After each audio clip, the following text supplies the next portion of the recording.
They Tried to Make Me Go to Twee-hab is the 7th episode of Kirstie Alley's Big Life. On the DVD, this is actually called Goals for some reason, not entirely sure why. And this is an absolute delight. This is great fun. There will, of course, be spoilers as I talk about what happens in this. This is another episode that doesn't actually focus on Kirstie's weight at all. And as I've mentioned previously, I wasn't expecting this. I did assume that every single episode would be about weight loss or diet or something like that in some way, and I actually like that it isn't. It gives us some balance, it gives us an insight into different aspects of Kirstie's life and indeed her personality, and episodes like this are tremendous fun. Not fun for Kelly. Kirstie puts Kelly into some pretty awkward situations, but for me as a viewer, I rather enjoyed this. It starts off with Kirstie being on in a magazine again, and there are some things in this that are maybe a little personal. So she sends Kyle to go and find the Moll because she believes it's somebody in the house. And I believe it was Kelly who realised who the Moll was. Kirstie is the Moll. Because the things that this article is mentioning are things that Kirstie has put on Twitter. Now, it's worth mentioning that this was in 2010. So Twitter was still kind of in its infancy then. And I have to say, as somebody who followed Kirstie Alley on Twitter for pretty much since 2010, maybe earlier than that, I absolutely love the fact that she was on Twitter. But obviously, it comes with some problems. And they decide to stage what they call a Twittervention. And Kyle decides that the past term of a tweet is a twat, which she twatted. Which is very delightful. It also helps to highlight that Twitter vocabulary was also very much in its infancy at the time. And they start to read out little bits of paper they've prepared to say how Kirstie's tweeting has impacted them. And Jim's in particular was delightful, and Magdalena's was very funny. And I had a lot of fun with the Twittervention. And they decide that Kirstie has to have a Twitter ban for 1 week. And she decides that she's going to use this time to spend time with each of them. And she starts to talk to Lillie about sex, and Lillie responded in exactly the way I would expect somebody of her age to do so. And she then tries to play the drums with True, and she then gives Kelly a makeover with the effort of trying to get Kelly a date. She put Kelly's phone number on Twitter. This was at the very beginning of the episode. And the tweet is still there. She never deleted the tweet. No, I didn't scroll through over a decade of Kirstie Alley tweets.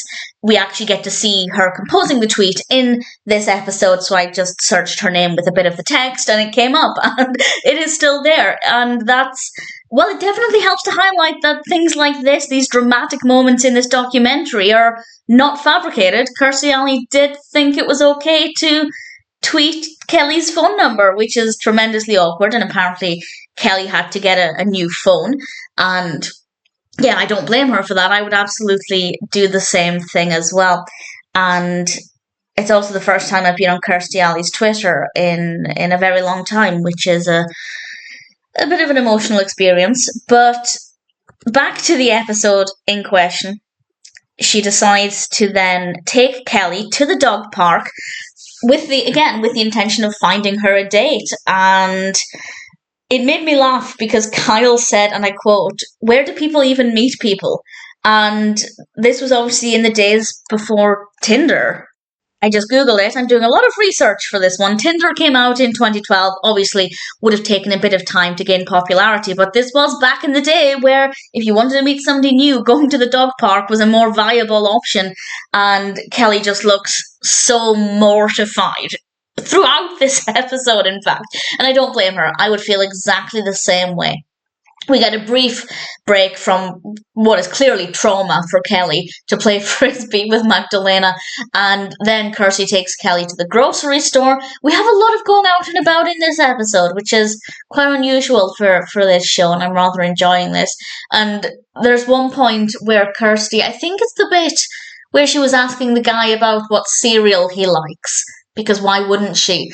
And Kelly is not looking at this guy. She's clearly intentionally not looking at him, and she's looking at Kirstie, and the expression on her face is just, it's magical. It is incredible. It made me laugh so much. Again, this is exactly how I would respond to the situation. And it's so well done. And then we reached the end of the episode, which is devastating because I felt like we were only halfway through, really thoroughly enjoying it. And Kirstie has decided that she loved being off of Twitter and spending time with everybody.